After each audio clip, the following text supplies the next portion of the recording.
भाई हमारे देश का पॉलिटिकल सिस्टम का कुछ भी मुझे समझ में नहीं आ रहा है। यह एक पॉलिटिशियन आखिर कितने हद तक करप्शन में इन्वॉल्व है, ये तो कोई भी नहीं ठीक से बता सकता। पॉलिटिशियन लोगों के लिए आए हुए स्कीम में से पैसा खाता है, लोगों का पैसा खाता है, ये तो कॉमन है। लेकिन धीरे धीरे हमारे देश का पॉलिटिशियन का इस पैसे से भी मन नहीं भर रहा। आखिर वो अभी किस स्कीम से पैसा खा रहे हैं आपको मालूम? जिस पैसा एक भेड़ बकरी के लिए आए थे उसी स्कीम से पैसा वो खा रहे हैं। इससे पहले हमारा देश का मोस्ट फेमस चारा घोटाला स्कैम में जो लालू यादव इन्वॉल्व थे, उसमें लगभग 1000 करोड़ का घोटाला हुआ था। अभी ठीक ऐसे ही और एक घोटाला उभर कर सामने आया है, जो कि हुआ था 2017 में तेलंगाना स्टेट में।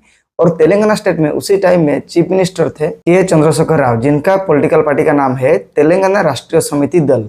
लेकिन आप कंफ्यूज मत होइए, अभी जो तेलंगाना का सीएम है वो है रेवंत रेड्डी, जो कि आते हैं इंडियन नेशनल कांग्रेस से। तो इस घोटाला से इंडियन नेशनल कांग्रेस का कोई भी लिंक नहीं है।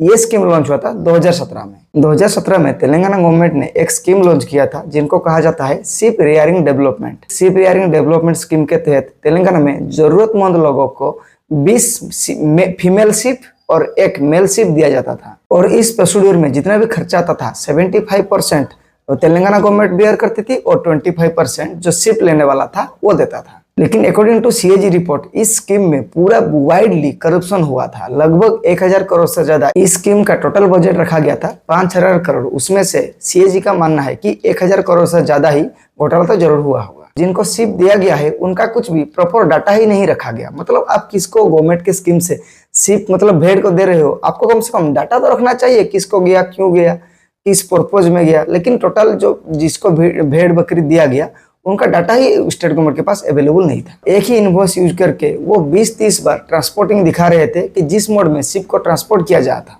ट्रांसपोर्टिंग मोड में ऐसे ऐसे व्हीकल्स का जिक्र हुआ था जिसमें जो कि आपको सोचने पर मजबूर कर देगा। इस मतलब वे बिल में एक गाड़ी को दर्शाया गया था जो कि एक कार है, उसमें 168 शिप को ट्रांसपोर्ट किया गया था अकॉर्डिंग टू जो रिपोर्ट तेलंगाना गवर्नमेंट सबमिट किया था। एक एम्बुलेंस में एक बार में 84 शिप को ट्रांसपोर्ट करने का रिपोर्ट सबमिट हुआ था।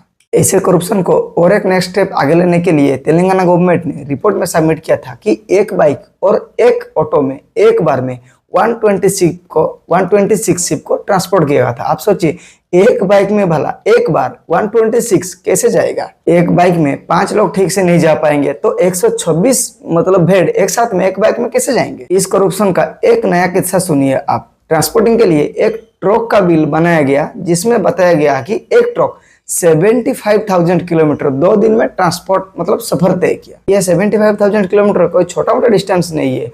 ये डिस्टेंस आप मतलब तय कर सकते हैं पूरा दुनिया का 2 बार चक्कर लगाने से। मतलब अकॉर्डिंग टू तेलंगाना रिपोर्ट, ये ट्रक 1 घंटा में 1500 किलोमीटर से ज्यादा स्पीड से जा रहा था एंड विदाउट कोई भी रेस्ट। और इसी तरह से ही एक ट्रक 1500 किलोमीटर पर हॉर स्पीड जाने पर ही 2 दिन में 75,000 किलोमीटर कवर कर सकता है। और इससे बड़ा काम मतलब फेक बिल और क्या बनाया जा सकता है? जैसे ऐसे किस्सा सामने आया तो धीरे धीरे हमारे देश का सेंट्रल एजेंसी इस घोटाले में डिटेल इंक्वायरी करने के लिए घुस गए। अभी तो मैटर्स ईडी तक पहुंच गया है। अभी ईडी जमकर इस मामले पर डीपली एनालिसिस करके घोटाला का पर्दाफाश कर रहा है। अभी माना जा रहा है कि लगभग 1000 करोड़ का घोटाला हुआ है, लेकिन एग्जैक्टली फिगर अभी तक कुछ मतलब ठीक से नहीं सामने आया है। बहुत जल्दी सामने आ जाएगा हमारे देश में किस लेवल का करप्शन चल रहा है। लेकिन वो बात अलग है कि ऐसा घोटाला सामने नहीं आता है। ये घोटाला जब भी 1000-2000 करोड़ टच करता है तभी ऐसे घोटाला सामने आते हैं। नहीं तो आपका जिस स्टेट में आप रहते हैं, आप सोचिए आपका road construction, building construction, government के किसी भी चीज कंस्ट्रक्शन में ऐसे लाखों फेक बिल गवर्नमेंट को मतलब हैंडओवर किया जा रहा है गवर्नमेंट के द्वारा। लेकिन उस छोटा छोटा बिल का अमाउंट होगा लगभग 20,000, 1 लाख, 2 लाख, 5 लाख। तो उस बिल का कभी भी गवर्नमेंट ठीक से जेन्युइननेस चेक नहीं करता। लेकिन नहीं तो अगर ऐसे बिल का जेन्युइननेस चेक करना अगर एक एजेंसी डीपली लग जाएंगे तो सभी स्टेट गवर्नमेंट का ऐसे बिल तो बहुत सारे निकलेंगे जिनमें छोटा छोटा करप्शन देखने को मिलेगा। और इसीलिए ऐसे बिल कभी भी उभर कर सामने नहीं आ पाते। और जब भी ऐसे घोटाला का स्कीम मतलब 1000-2000 करोड़ टच कर जाता है अमाउंट, तब भी एजेंसी इसमें घुसते हैं, एक एक बिल को डिटेल्स में एनालिसिस करते हैं। इसके बाद डिटेल्स कितना बड़ा वॉल्यूम में करप्शन हुआ इसके बाद सामने आता है।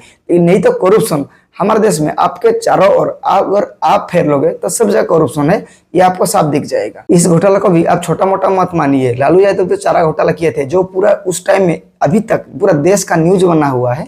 ठीक है, ऐसे ही ये मतलब भेड़ घोटाला भी अभी धीरे धीरे नेशनल का न्यूज बनता जाएगा, क्योंकि लालू यादव जो चारा घोटाला में इन्वॉल्व किए थे जितना अमाउंट हेरफेर हुआ था ठीक उतना ही अमाउंट अभी इस भेड़ घोटाले, शिप घोटाले में भी इन्वॉल्व है, मतलब 1000 करोड़ से ज्यादा। तो बहुत जल्दी ये एक नेशनल न्यूज आप बनते हुए देखोगे। बाकी आपका ऐसे घोटाला के ऊपर क्या पर्सनल ओपिनियन है, कमेंट बॉक्स में जरूर बताइए and keep supporting me. Thank you.